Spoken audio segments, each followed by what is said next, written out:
Расте бројот на загинати и повредени во катастрофалната несреќа во Доминиканската република.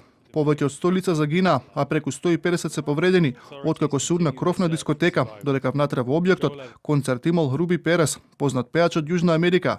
20 на часа по несреќата, спасувачките екипи со помош на термални камери и кучиња трагачи се обидуваат да стигнат до преживеани, кои се уште се заглавени под урнатините.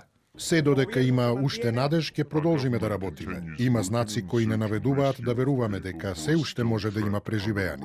Причините за несреќата се уште се утврдуваат, а досега е потврдено дека меѓу настраданите, покрај пејачот, биле и регионалната гувернерка на провинцијата Монте Кристи, Нелси Круз, како и поранешниот бейсбол играч Тони Бланко, кој играл во САД 9 години и уште 8 во Јапонија. Според тамошните медиуми, клубот, кој се викал Jet Set, почнал со работа во 1973 година и досега два пати бил реновиран во 2010 и 2015 година.